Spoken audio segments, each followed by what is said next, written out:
तुम एक अंधेरे गॉथिक कमरे में खड्डे हो। तुम्हारे चारों ओर की दीवारें तुम पर झुक रही है जैसे कोई मकबरा हो।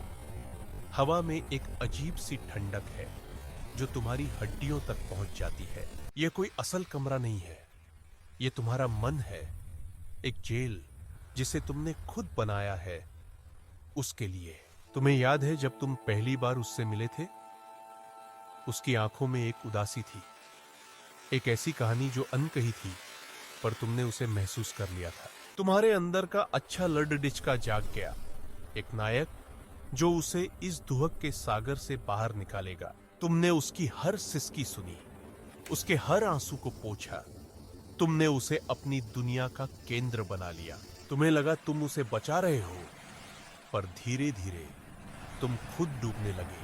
तुम्हारे दोस्त दूर हो गए, उन्होंने तुम्हें चेतावनी दी पर तुमने नहीं सुना, क्योंकि एक नायक अपनी राजकुमारी को नहीं छोड़ता, है ना? तुम्हारे सपने वो अब बस धुंधली यादें हैं।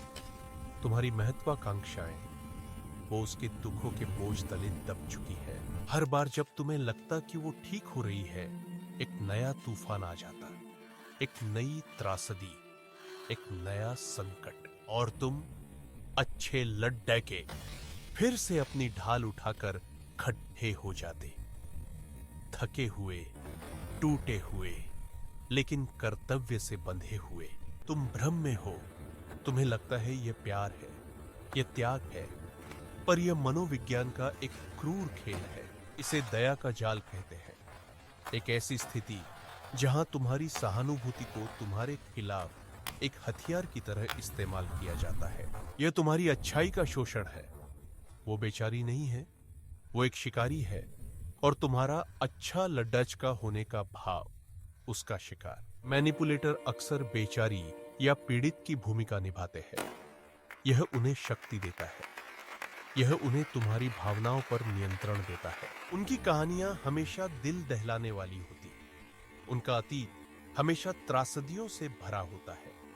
वे तुम्हें यह महसूस कराते हैं कि केवल तुम ही उन्हें समझ सकते हो, केवल तुम ही उन्हें बचा सकते हो। यह एक विशेष बंधन का भ्रम पैदा करता है, हम दुनिया के खिलाफ। यह तुम्हें अलग थलग करने का पहला कदम है। फिर आती है अपराध बोध की बारी। जब भी तुम अपने लिए कुछ करना चाहते हो या एक सीमा खींचना चाहते हो, वह टूट जाती है। उसके आंसू, उसकी चुप्पी, उसकी अचानक बिगड़ती तबीयत, यह सब तुम्हें वापस खींचने के लिए डिजाइन किए गए हथियार है। तुम्हें बुरा महसूस कराया जाता है, स्वार्थी। तुम्हें लगता है कि उसकी पीड़ा तुम्हारी वजह से है। यह एक चक्र है, संकट, बचाव, राहत और फिर से संकट। हर चक्र के साथ तुम थोड़ा और टूटते हो, तुम्हारी अपनी पहचान खत्म होती जाती है। सोचो, एक लड्डाच का था रोहन, उसकी आंखों में सपने थे, उसके कदमों में आग थी। फिर वो माया से मिला। माया एक मुरझाए हुए फूल की तरह थी। उसकी कहानी सुनकर रोहन का दिल पसीज गया। उसने फैसला किया, वो इस फूल को फिर से खिलाएगा। उसने अपनी सारी ऊर्जा, अपना सारा समय माया पर लगा दिया। जब उसके दोस्तों ने उसे बाहर बुलाया तो माया अचानक बीमार पड़ गई। जब उसे नौकरी में एक बड़ा मौका मिला तो माया को पैनिक अटैक आ गया। हर बार रोहन ने अपनी जरूरतों को नजरअंदाज किया, क्योंकि एक अच्छा लड्डचका ऐसा ही करता है। वह एक रक्षक से एक रखवाले में बदल गया। उसका जीवन माया की भावनाओं के इर्द गिर्द घूमने वाला एक छोटा सा उपग्रह बन गया। एक रात उसने आईने में देखा। वह उस लड्डिचके को पहचान नहीं पाया जो उसे घूर रहा था। आग बुझ चुकी थी, सपने राख हो चुके थे। वह बस एक खोखला खोल था जिसे अच्छा लड्डिचका होने के कर्तव्य ने भर रखा था। और उस पल में सच्चाई एक बिजली की तरह कौंधी।